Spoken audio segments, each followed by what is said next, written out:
भाई जो गुरु बचन पे डट गए, कट गए फंद चुरास। प्रश्न, बारात का प्रचलन कैसे हुआ? यानी शादी विवाह में पहले जो बारात लेकर जाते थे 100-200 व्यक्ति, उसका प्रचलन कैसे हुआ? उत्तर, राजा लोगों से प्रारंभ हुआ। वे लड़के के विवाह में सेना लेकर जाते थे अपनी मान बढ़ाई के लिए, अपने रुतबे को कायम रखने के लिए कि फला फला राजा आ रहा है, फला फला राजपूत, फला फला ठाकुर जी आ रहे हैं। बड़ी शानो शौकत के साथ में गाड़ी घोड़े, हाथी घोड़े लेके, सैनिक लेके, हथियार लेके, लोग दिखावे के लिए, अपनी झूठी शानो शौकत के लिए इतना आडंबर और पाखंड करके चलते थे। राजा लोगों से प्रारंभ हुआ। वे लड़के के विवाह में सेना लेकर जाते थे। रास्ते में राजा की सुरक्षा के लिए सेना जाती थी, जिसका सब खर्च लड़की वाला राजा वहन करता था। अब सामने वाला भी राजा और वो भी राजा। अब राजाओं को तो दिक्कत नहीं, भैया कितना खर्चा वहन कर लो। लेकिन फिर ये परंपरा आम समाज में आ पड़ी और आम समाज में व्यक्ति इस कुप्रथा का शिकार हो गया। अपनी जमीन बेच बेच के, लोगों से कर्जा ले लेके बेचारा फिर उस कुप्रथा को निभाने लगा। राजा लोगों से बारात का प्रचलन प्रारंभ हुआ। वे लड़के के विवाह में सेना लेकर जाते थे। रास्ते में राजा की सुरक्षा के लिए सेना जाती थी, जिसका सब खर्च लड़की वाला राजा वहन करता था। सेठ साहूकार दहेज में अधिक आभूषण तथा धन देते थे। वे गांव के अन्य गरीब वर्ग के व्यक्तियों को दिहाड़ी पर ले जाते थे, जो सुरक्षा के लिए होते थे। उनको पहले दिन लड़के वाला अपने घर पर मिठाई खिलाता था। लड़की वाले से प्रत्येक रक्षक को 1 चांदी का रुपया तथा 1 पीतल का गिलास दिलाया जाता था। जो गरीब वर्ग अपनी गाड़ी तथा बैल ले जाते थे, उनको कुछ अधिक राशि का प्रलोभन दिया जाता था। पहले जंगल अधिक होते थे, यातायात के साधन नहीं थे। इस प्रकार यह एक परंपरा बन गई। उस समय अकाल गिरते थे, लोग निर्धन होते थे। कोई धनी अकेला मिल जाता था तो उसको लूटना आम बात थी। इस कारण से बारात रूपी सेना का प्रचलन हुआ। फिर यह एक लोक दिखावा परंपरा बन गई, जिसकी अब बिल्कुल आवश्यकता नहीं है। चलो, उस समय तो लोगों की आवश्यकता थी उनको साथ में लेके जाना, लुटेरों के डर से या अन्य किसी भय से। लेकिन वर्तमान में क्या आवश्यकता है इस बारात को लड़की वाले के घर पे चढ़ाने की, जो सिवाय खाने पीने के अलावा कुछ नहीं करती, अगले की इज्जत बिगाड़ने के अलावा कुछ नहीं करती, अश्लील गानों के ऊपर गलियों में नाचने कूदने के अलावा कुछ नहीं करती। सिर्फ बेइज्जती का कारण है, बेइज्जती का कारण है। बारात जा रही है, डीजे बज रहा है।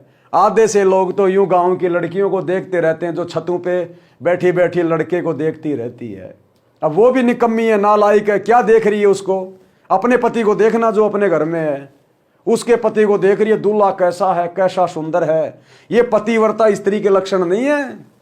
अपने पति के अलावा किसी और की प्रशंसा करना, इस प्रकार से देखना विशेष भाव से, ये पतिव्रता स्त्री का लक्षण नहीं है।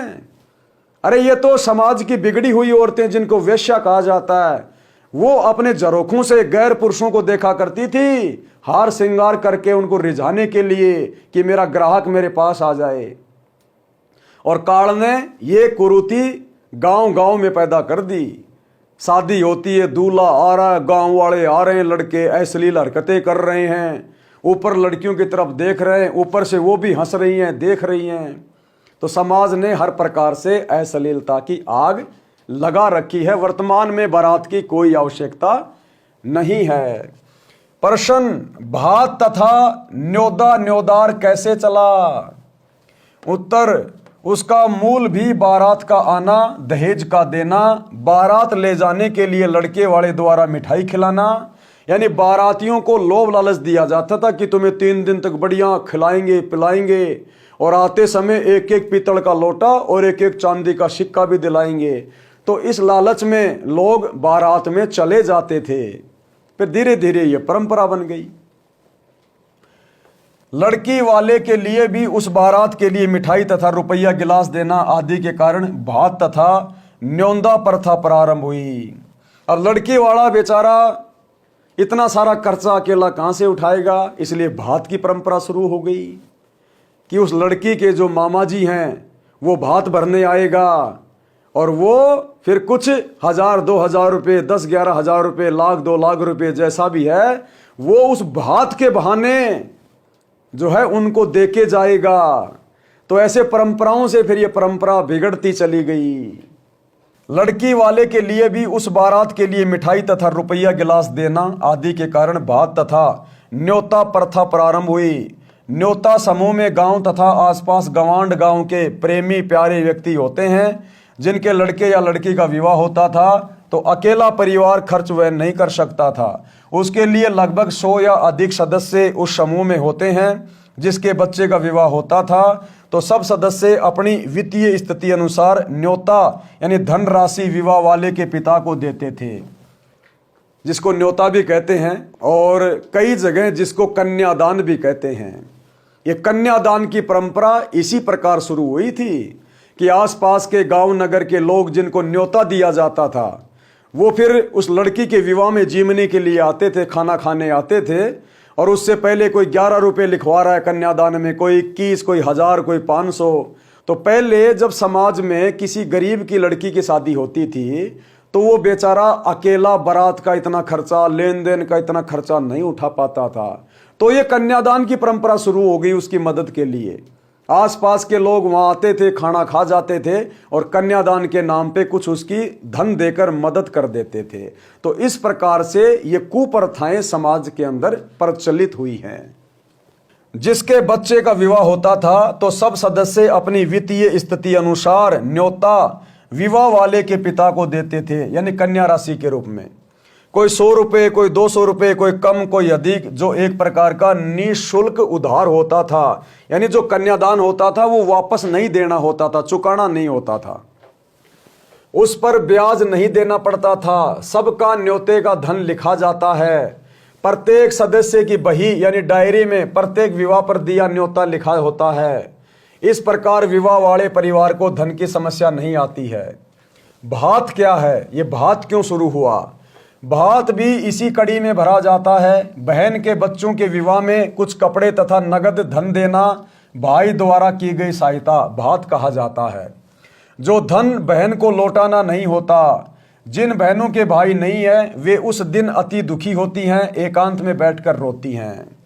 और भाई और बहनों, ये परंपराएं तो समाज में काल प्रेरणा से शुरू हो गई, लेकिन उन नादानों को ये नहीं पता सतगुरु के ज्ञान के बिना, शास्त्रों के ज्ञान के बिना, परमात्मा के विधान के बिना आज भले ही वो भात परंपरा में अपनी बहन को धन दे रहा है, पैसा दे रहा है, कपड़ा दे रहा है, कल को उसकी बहन ने वो चुकाना पड़ेगा। ये इस काल का अटल विधान है।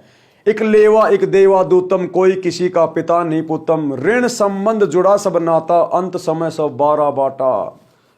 आज वो भाई भात भरकर, छूचक भरकर जो अपनी बहन की मदद कर रहा है फ्री में, कल को वो बहन जब मरेगी तो फिर वो गाय बनेगी, भैंस बनेगी और अपने भाई के घर पर दूध दे देकर, लट खा खा के, इंजेक्शन खा खा के उसने अपने भाई को दूध दे देकर और वो अपना ऋण चुकाना पड़ेगा।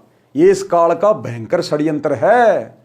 या वो भाई बनेगा कुम्हार और बहन बनेगी गधी और उसने लट खा खा के 24 घंटे काम करके अपना वो ऋण चुकाना पड़ेगा। आज वो व्यक्ति अपनी लड़की की शादी में जो कन्यादान लिखवा रहा है, कल को उसने वो चुकाना पड़ेगा। उन सब का बैल बनके, उन सब के खेतों में कमर तोड़ मेहनत करके। ये काल का विधान है, रूल है। इसलिए सतगुरु रामपाल जी के भक्तों में ये परंपराएं नहीं हैं। केवल 17 मिनट में रमेणी पद्धति से, वैदिक सनातनी पद्धति से विवाह होता है। ना कन्यादान, ना भात, ना छूचक, ना लेन, ना देन, ना बैंड, ना बाजा, ना घोड़ी, ना बाराती, ना कोई आडंबर, कुछ नहीं। तभी तो हम भक्ति सफल कर पाएंगे। अन्यथा समाज की परंपराओं में उलझे रहेंगे तो कैसे हमारी भक्ति बनेगी? एक तरफ तो हम मटके में पानी डाल रहे हैं और नीचे से छेद कर दिया तो पानी मटके में कैसे रुकेगा? तो एक तरफ तो सतगुरु से उपदेश लेके भक्ति कर रहे हैं अपने मोक्ष के लिए, आत्म कल्याण के लिए, भक्ति धन जोड़ने के लिए, और भक्ति रूपी मटके में हमने नीचे से छेद कर दिया इन परंपराओं वाला, लेन देन वाला। तो हमें तो काल यहीं पर बुला कर रख लेगा, यहीं पे फंसा के रख लेगा। इसलिए गुरुदेव भगवान कहते हैं कि भक्ति मार्ग पर यदि आपको सफर करना है, यात्रा करनी है, तो आपने इन सामाजिक परंपराओं का, कुप्रथाओं का, रीति रिवाजों का, त्योहारों का, व्यर्थ के लेन देन का, आपने ये बोझ यहीं छोड़ना पड़ेगा, यहीं पटकना पड़ेगा। और जिस विधि से, जिस मर्यादा से, जिस रीति रिवाज से आपको सतगुरुदेव अपने सामाजिक कार्य करने के लिए कहेंगे, निर्देशित करेंगे, हमने उसी मर्यादा में रह के अपने सारे सामाजिक कर्म धर्म करने हैं और अपने बच्चों के संस्कारों को निभाना है। अगर सतगुरु की मर्यादा से एक कदम भी मनमाने तरीके से समाज की देखा देखी लोक लाज में आकर एक कदम भी यदि बाहर रख दिया, उसी समय सतगुरु की भक्ति से हमारा कनेक्शन डिस्कनेक्ट हो जाएगा। पीढ़िया, ये पीढ़िया क्या है? जैसे बच्चा उत्पन्न होता है तो बहन के घर में भाई कुछ कपड़े लेके जाता है, कुछ धन लेके जाता है, उसको कहते हैं पीढ़िया। लड़की को संतान उत्पन्न होने पर मायके वालों की ओर से जच्चा के लिए, जच्चा कौन होती है? उस छोटे बच्चे की माँ। जच्चा के लिए घर का देसी शुद्ध घी, कुछ गोंद घी, आटा भूनकर गोला, अजवाइन, काली मिर्च का मिश्रण गोंद कहलाता है। यानी अजवाइन के लाडू बनाए जाते थे जब किसी के घर में बच्चा होता था, आज भी बनाए जाते हैं। जिस माता बहन को बच्चा उत्पन्न होता है तो उसकी शारीरिक कमजोरी को ठीक करने के लिए गोंद और अजवाइन के लड्डू बनवाए जाते हैं, उसको खिलाए जाते हैं ताकि उसकी कमजोरी बहुत जल्दी रिकवर हो जाए। तो इसी प्रकार पहले वो अजवाइन के लड्डू, गोंद के लड्डू, बच्चे के कपड़े, बहन के कपड़े, बहन के सास ससुर के कपड़े, उसके पीहर से उसका पिता या उसका भाई लेकर जाता था। नवजात बच्चे के छोटे छोटे कपड़े, जुगले भी मायके वाले तथा लड़की की ननदों द्वारा लाए जाते हैं। ये परंपरा है जो कपड़े 1 वर्ष के पश्चात व्यर्थ हो जाते हैं। अब बच्चा उत्पन्न हो गया, अब बच्चा तो है 15 दिन का, 20 दिन का, और 50 उनके रिश्तेदार हैं, हर कोई आएगा हैं। कोई उस बच्चे के 3 कपड़े ला रहा है, कोई 4 कपड़े ला रहा है, उसकी 50 ड्रेस इकट्ठी कर दी। अब 1 साल के बाद वो बच्चा बड़ा हो जाएगा, उनमें से एक भी कपड़ा काम नहीं आएगा, वो फेंकने पड़ेंगे या उनकी गुदड़ी बनानी पड़ेगी। तो ये व्यर्थ की परंपरा है, व्यर्थ का पैसा बर्बाद करना है। ये खाली समाज की कुप्रथा है, ये देखा देखी वाले कर्म, मनमाना आचरण सतगुरु के शरण में आने के बाद हम भक्तों ने छोड़ने पड़ेंगे, त्यागने पड़ेंगे। और इस प्रकार से बहन भाई के ऊपर एक दूसरे का कर्ज भी चढ़ रहा है, जो अगले जन्मों में एक दूसरे के पशु बनकर उतारने पड़ेंगे। यह परंपरा है जो कपड़े 1 वर्ष के पश्चात व्यर्थ हो जाते हैं। इस तरह की परंपरा को त्यागना है, क्योंकि जीवन के सफर में व्यर्थ का भार है। आप अपनी बेटी की सहायता कर सकते हैं, जैसे गाय भैंस लेनी है, बेटी की आर्थिक स्थिति कमजोर है तो उसको नगद रुपए दे सकते हैं। आप उधार रूप में अपनी बेटी की, अपने रिश्तेदारों की चाहें तो मदद कर सकते हैं, परंतु विवाह के समय नहीं। लेकिन शादी के समय आपने ना अपनी बहन की मदद करनी है और ना अपने किसी रिश्तेदार की मदद करनी है, क्योंकि शादी एक व्यर्थ की परंपरा है। और हमने तो, सतगुरु के भक्तों ने तो इन परंपराओं में जाना तो दूर, हमने सहयोग भी नहीं करना, ना पैसे से ना ही शारीरिक रूप से। इसलिए हमने इन परंपराओं से बचना है। हाँ, यदि वैसे उसको धन की आवश्यकता है किसी अच्छे काम के लिए, गाय लानी है दूध पीने के लिए, भैंस लानी है, या कोई मकान बनाना है, बच्चों की फीस भरनी है, ऐसे समय में आप जी एक दूसरे की मदद कर सकते हैं उधार रूप में, कि भाई ठीक है मेरे पास में कुछ पैसे रखे हैं, आप जी को मैं बिना ब्याज पर दे रहा हूं। हमने ब्याज नहीं लेना भक्तों ने भूल कर भी, कि बिना ब्याज पे मैं आपको 10, 15, 20 हजार रुपये, जैसे भी आपका सामर्थ्य है और जैसी भी उसकी डिमांड है, जितनी आप मदद कर सकते हैं आप उधार रूप में कर सकते हैं।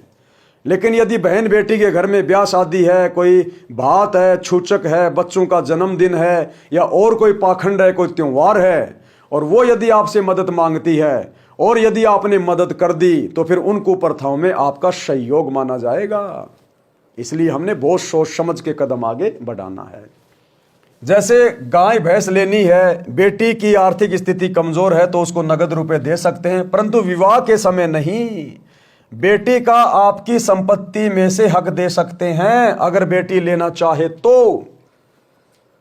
आपकी बेटी या बहन के घर में शादी है, वो सामाजिक रीति रिवाज के हिसाब से अपनी परंपराओं का निर्वाह कर रही है, और वो बेटी अपने भाई अपने पिता से आर्थिक मदद मांगती है, और भाई या पिता उन्होंने गुरु का ज्ञान ले रखा है, वो अपनी मर्यादा तोड़ नहीं सकते, गुरु का वचन तोड़ नहीं सकते, तो वो तो प्यार प्रेम से मना करेंगे कि बेटी देख, आपको पता है हमने गुरुदेव से नाम ले रखा है और ये समाज की व्यर्थ की परंपराएं हैं, झूठी मर्यादाएं हैं, हम इनमें ना खुद फंसते ना किसी का हम सहयोग करते। बेटी हम आपकी इस जगह पे मदद नहीं कर पाएंगे, बाकी वास्तव में आपको ज़रूरत के समय पैसों की आवश्यकता पड़े तो हम आपकी ज़रूर मदद करेंगे। और यदि वो बेटी नाराज होकर या अपने सास ससुर के बहकाव में आकर यदि पिता की संपत्ति से अपना हक मांगती है तो भाई कानूनी तौर पर उसका हक बनता है।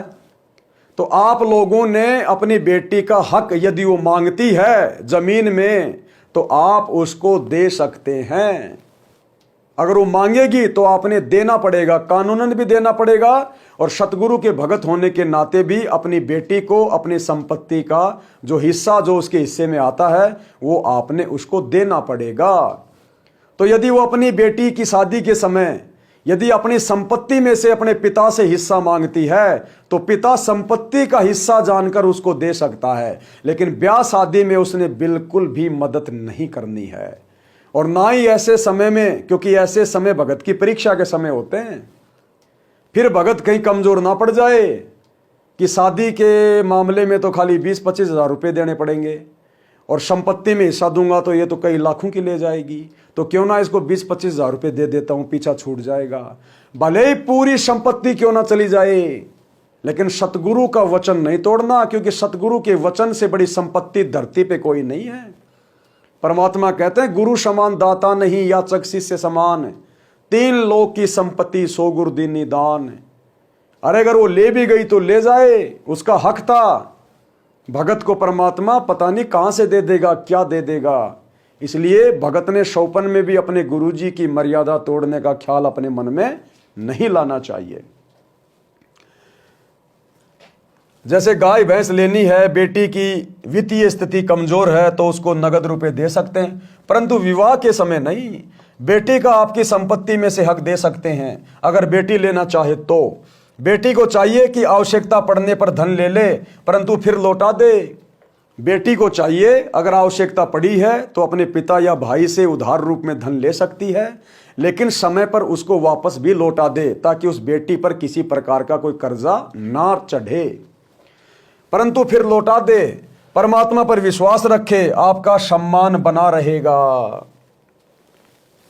समाधान, इन सब का समाधान है कि विवाह को सूक्ष्म वेद के अनुसार किया जाए। यानी जो शादी विवाह है, गुरुदेव कह रहे हैं समाधान यही है कि समाज की व्यर्थ की परंपराओं और रीति रिवाजों को त्याग कर सामान्य तरीके से खुद भी सुखी रहो, सामने वाले को भी सुखी रहने दो, और सूक्ष्म वेद के अनुसार शादी विवाह करें। सूक्ष्म वेद क्या है? 4 वेदों का पिता। सूक्ष्म वेद भक्ति का निष्कर्ष, वास्तविक ज्ञान, कबीर सागर, आदरणीय गरीबदास जी का ग्रंथ साहिब। और जब परमात्मा धरती पर सतगुरु रूप में प्रकट होकर ज्ञान देते हैं, सत्संग करते हैं, उसको भी सूक्ष्म वेद का ज्ञान कहा जाता है। इन सब का समाधान है कि विवाह को सूक्ष्म वेद के अनुसार किया जाए। आप जी ने 4 वेद सुने, यजुर्वेद, ऋग्वेद, सामवेद तथा अर्थर्वेद, परंतु 5वां वेद सूक्ष्म वेद है जो स्वयं पूर्ण ब्रह्म परमात्मा ने पृथ्वी पर प्रकट होकर अपने मुख कमल से अमृतवाणी द्वारा प्रदान किया है, जिसको कबीर वाणी भी कहते हैं, कबीर सागर का सरलार्थ भी कहते हैं, सदग्रंथ साहिब भी कहते हैं। मेरे यानी रामपाल दास के अनुयायी यानी पूज्य सतगुरुदेव जी के भगत, हमारे जैसे भगत, मेरे रामपाल दास के अनुयायी उसी 5वें वेद के अनुसार विवाह रस्म करते हैं, यानी रमेणी पद्धति से शादी करते हैं, जो कि वैदिक पद्धति है, जिसमें कोई उपरोक्त परंपरा की आवश्यकता नहीं पड़ती। विवाह पर तथा अन्य अवसरों लड़की लड़के वाले पक्ष का कोई खर्च नहीं कराना होता। केवल कन्यादान यानी बेटी दान करना है। लड़की अपने पहनने के लिए केवल 4 ड्रेस ले जा सकती है, जूता तो पहन ही रखा है। बस जिस घर में जाएगी वह परिवार उसी बेटी को अपने घर के सदस्य की तरह रखेगा, क्योंकि लड़की भगत की, लड़का भी भगत का, दोनों ने गुरु से उपदेश ले रखा होता है। तो आपस में उनका कहीं टकराव नहीं होता, कहीं मनमुटाव नहीं होता। उस घर में भी सतगुरु की भक्ति, सतगुरु की मर्यादा, और उस घर में भी सतगुरु की भक्ति, सतगुरु की मर्यादा। तो उनका विवाह सुखमय हो जाता है। और साथ में ना कोई परंपरा, ना कोई रीति रिवाज, ना कोई भात, ना छूचक, ना डीजे, ना पंडित, ना काजी, ना लेना ना देना, ना दहेज, ना बाराती। तो खर्चा भी 1 रुपये का नहीं हुआ, और सामने वाला उसे अपनी बेटी बनाकर ले गया। इस प्रकार दोनों परिवार सुखी रहते हैं और गुरु आशीर्वाद से अपनी भक्ति करते हैं। अपने घर की वित्तीय स्थिति के अनुसार अन्य सदस्यों के सामान, सर्व आवश्यक वस्तुएं उपलब्ध कराएगा। बेटी अपने माता पिता, भाई भाभी पर कोई भार नहीं बनेगी। जब कभी अपने मायके आएगी तो कोई सूट तथा नगद नहीं लेगी। यानी सतगुरु की शरण में आने के बाद जो सतगुरु के भगत होते हैं, जब वो लड़की कभी कभार अपने मायके, अपने माता पिता से मिलने आएगी, तो जाते समय वो अपने माता पिता से कोई डिमांड नहीं करेगी, ना महंगे महंगे कपड़ों की, ना कोई सूट सलवार की, ना ही पैसे और धन की, किसी चीज की नहीं। बेटी 2, 4, 5, 10 दिन जब तक अपने मायके रहेगी, अपने माता पिता के साथ परमात्मा की चर्चा करेगी, सत्संग सुनेगी, अपनी भक्ति करेगी, और जाते समय चुपचाप अपने मायके चली जाएगी। क्योंकि ना तो माता पिता देंगे कुछ, क्योंकि सतगुरु की मर्यादा है, और ना ही वो बेटी जो उपदेशी है, ना वो कुछ अपने माता पिता से लेगी। तो एक दूसरे के ऊपर भार नहीं चढ़ेगा। भार नहीं चढ़ेगा तो मर्यादा नहीं टूटेगी, मर्यादा नहीं टूटेगी तो दोनों की भक्ति सफल होगी, और सतगुरु आशीर्वाद से उन पर कोई आपत्ति नहीं आएगी। जब कभी अपने मायके आएगी तो कोई सूट तथा नगद नहीं लेगी, जिस कारण से भाभी भाई को भी प्यारी लगेगी। भाभी को ननद इसलिए खटकती है कि आ गई, 4-5 हजार रुपए खर्च करवा कर जाएगी, परंतु हमारी बेटी सम्मान के साथ आएगी और सम्मान के साथ लौट जाएगी। और माता पिता, भाई भाभी यही कहेंगे कि बहन 2 दिन और रुक जा, चली जाना, क्या दिक्कत है, 2 दिन और रुक जा, क्योंकि पता है कि कोई खर्चा नहीं है सिवाय परमात्मा के भंडारे के अलावा। और वो भगत है भाई, भंडारा तो हम किसी अन्य को भी करवा देते हैं। और वो बेटी अगर भंडारा करेगी तो उसके बदले में उस घर के बर्तन भी साफ करेगी, झाड़ू भी निकालेगी, जब तक वो रहेगी तब तक। तो ना माता पिता पे भार चढ़ा, ना भाई भाभी पे, और ना उस बहन पे। परंतु हमारी बेटी सम्मान के साथ आएगी और सम्मान के साथ लौट जाएगी। अपने मायके वालों से कोई वस्तु नहीं लेगी, जिससे दोनों पक्षों का परस्पर अधिक प्रेम सदा बना रहेगा। भक्ति भी अच्छी होगी। इस प्रकार जीने की यथार्थ राह पर चलकर हम शीघ्र मंजिल पर मोक्ष प्राप्त करेंगे, शीघ्र मंजिल प्राप्त करेंगे। प्रश्न, जिनको संतान प्राप्त नहीं होती है उन बेऔलादे संतानहीन का तो सुबह या शुभ कर्म को जाते समय मुख देखना भी बुरा मानते हैं, ऐसा क्यों? सवालकर्ता ने सवाल किया है कि समाज में जिस प्रकार से पुरानी परंपराओं के तहत या लोक वेद के आधार से जिन बहन बेटियों को संतान उत्पन्न नहीं होती है, उनका तो सुबह सुबह मुंह देखना भी अशुभ माना जाता है, उनको बांझ की संज्ञा दे दी जाती है। तो समाज में ये कुप्रथा क्यों पड़ी, इसका क्या कारण है? क्या वास्तव में उन बहन बेटियों का मुंह देखना अशुभ होता है? क्या बेऔलादा इंसान वास्तव में बुरा होता है? क्या वो पापात्मा होती है, या फिर कोई बहुत अच्छी धर्मात्मा होती है जिस कारण से उसके घर में परमात्मा संतान नहीं भेज रहा? तो भाई और बहनों, कल रात्रि 8 बजे हम सवालकर्ता के इस जवाब को सतगुरु रामपाल जी परमेश्वर जी के कर कमल से लिखित इस पवित्र पुस्तक जीने की राह में पढ़ेंगे कि ये क्या कारण है, क्या कारण नहीं है। तो आज के वीडियो में केवल इतना ही। आप सभी से प्रार्थना है, यदि आप जीने की राह पुस्तक पर वीडियो नंबर 1 से ये वीडियो देखने शुरू नहीं किए हैं तो आप जी को जरूर देखने चाहिए। ये पुस्तक आपको वास्तव में जीने की राह बताएगी, आपको एक सभ्य समाज का सभ्य इंसान बनाएगी, आपके बच्चों में अच्छे संस्कार पैदा करेगी, आपको परमात्मा से भक्ति से जुड़ने की प्रेरणा करेगी, और आपके डामाडोल जीवन को सुखमय बनाएगी। तो आज की वीडियो में भाई और बहनों केवल इतना ही। गुरुदेव भगवान हम सभी को आज्ञा दें, इजाज़त दें, सद्बुद्धि दें, आशीर्वाद दें। कल रात्रि 8 बजे सभी भगत भाई बहन फिर से लाइव जुड़िए आगे की वीडियो में। बंदी छोड़ सतगुरु रामपाल जी भगवान की जय। भाई जो गुरु बचन पे डट गे, कट गे फंद 84 के, कट गे फंद 84 के, कट गे फंद